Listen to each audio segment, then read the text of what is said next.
વધારે વાતચીત કરીશું ડાબરના मैनेजमेंट સાથે अंकुश जैन આપણી સાથે જોડાઈ ગયા છે। अंकुश जी, बहुत स्वागत है आपका सीएनबीसी बाजार में। और ये बाहर के थोड़े नंबर्स, मिक्स नंबर्स हम देख रहे हैं, और आपने जो रीजंस बताए हैं कि हायर डिप्रिसिएशन और फाइनेंशियल कॉस्ट की वजह से एक डेंट होता हुआ देख रहे हैं ये क्वार्टर में, और ईयर ऑन ईयर बेसिस पे जो नंबर्स आते हुए दिख रहे हैं। पहले तो आपके नंबर्स के बारे में आपको अगर ओवरव्यू देना चाहे तो। Sure, thank you and good morning. Good morning. Overall जो नंबर्स हैं, पहले मैं पूरे साल के बारे में बताता हूँ। कंपनी ने एक इम्पोर्टेंट माइलस्टोन 11,530 करोड़ का एक माइलस्टोन 11,500 करोड़ का एक माइलस्टोन क्रॉस किया है, जो कि 6% की ग्रोथ है on A high base. And on A 3-year CAGR basis this is 10% की ग्रोथ। हम सब बिजनेस यूनिट्स को देखते हैं, चाहे वो इंडिया हो, इंडिया ने 3 साल के CAGR पे 11%, इवन इंटरनेशनल भी 3 ईयर की CAGR पे कांस्टेंट करेंसी में 9 to 10% की ग्रोथ है। With in India also health care, HPC और हेल्थ केयर का बिजनेस, HPC का और फूड्स का बिजनेस, पहले दो बिजनेस ने 10% की CAGR ग्रोथ दी है 3 साल में, और फूड्स ऑलमोस्ट 20 to 30% का ग्रोथ CAGR पे है। इसका मतलब यह है कि फंडामेंटली जो कंपनी का डिमांड है, जो फंडामेंटली कंपनी के प्रोडक्ट्स की रेजिलियंस है, वो काफी स्ट्रांग है। और ये भी देखा जा रहा है कि हम हर क्वार्टर में और हर ईयर में मार्केट शेयर्स गेन कर रहे हैं। जैसे HPC में हमें हेयर केयर में 130 बिप्स मार्केट शेयर गेन किया है, ओरल केयर में 40 Bips in red toothpaste. Oral care in fact हमारा नंबर 2 ब्रांड बन चुका है कंट्री का, और उसका पेनिट्रेशन 50% हो चुका है। इसका मतलब हर दूसरे घर में कोई ना कोई डाबर का टूथपेस्ट अवेलेबल है। तो fundamentally execution at the market place in terms of growth on a long term basis is intact with market share gains across categories, चाहे वो च्यवनप्राश हो, चाहे हनी हो, ओरल केयर, हेल्थ केयर। हाँ, मार्जिन में थोड़ा प्रेशर रहा है, वो भी बिकॉज इन्फ्लेशन पूरे साल में हमारे ग्रुप लेवल पे ऑलमोस्ट 12% की इन्फ्लेशन रही है, और उससे पिछले साल भी 10% थी। तो 2 साल में 20 से 22% की इन्फ्लेशन किसी भी बिजनेस के लिए एब्जॉर्ब करना काफी डिफिकल्ट होता है। चाहे हमने काफी सेविंग इनिशिएटिव्स किए, प्राइस इंक्रीजेस किए, उससे थोड़ा डिमांड भी कॉन्ट्रैक्ट हो रही है जनरल, जो हम मार्केट में देख रहे हैं।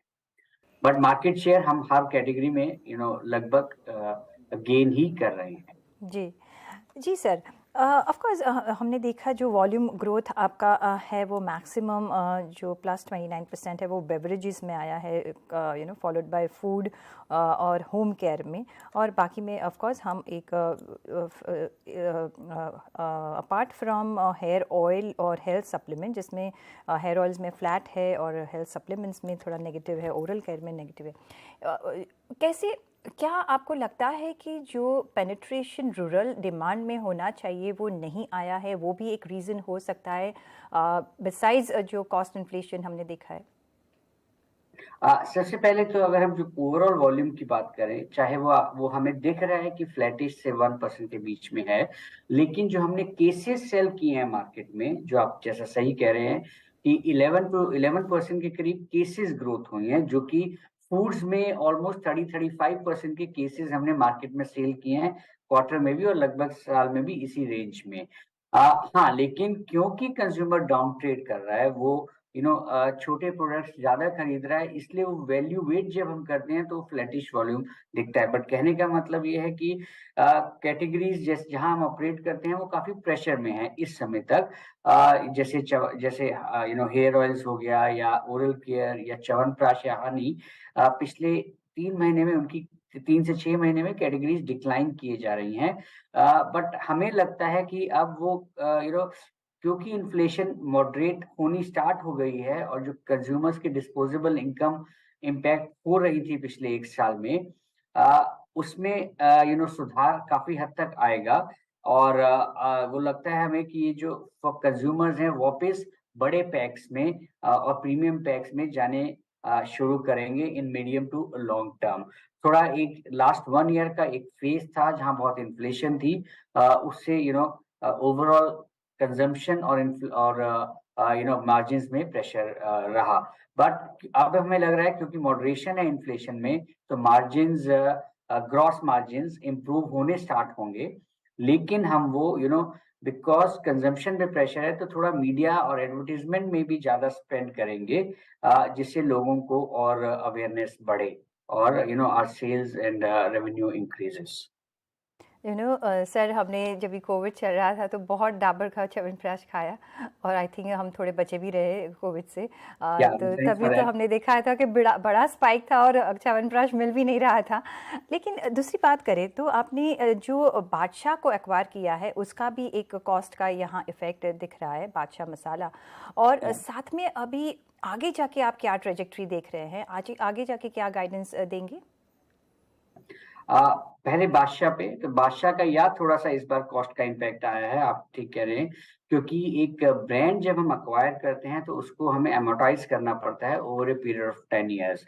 सो इस क्वार्टर में हमने वो एमोटाइजेशन स्टार्ट किया, उसका एक 22 करोड़ का इम्पैक्ट डेप्रिसिएशन लाइन में दिख रहा है। और उसका इंटरेस्ट का भी, क्योंकि हमने 500 करोड़ के करीब पे किया है अप्रोक्सीमेटली फॉर 51% शेयर, तो उसका भी इंटरेस्ट का एलिमेंट है। तो इसलिए जो आपका पहला क्वेश्चन था, थोड़ा सा इसका इम्पैक्ट प्रॉफिट पे आया है।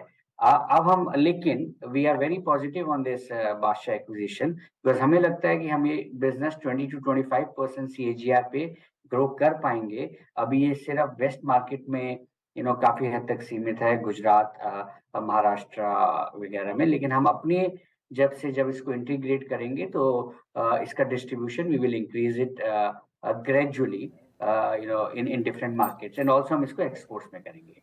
आपका जो दूसरा क्वेश्चन था on the future outlook, I think with as I said earlier, जैसे इन्फ्लेशन अब मॉडरेट हो रहा है, तो उससे हमें लगता है कि कंज्यूमर्स की स्पेंडिंग पावर बढ़ेगी। प्लस क्योंकि गवर्नमेंट इतने इनिशिएटिव्स ले रही है, कैपेक्स रिवाइव कर रही है, इंफ्रास्ट्रक्चर डेवलप कर रही है, तो more and more income will flow into the hands of rural consumers. तो उससे डिमांड मुझे लगता है कि आने वाले समय में इससे बेटर ही होगी।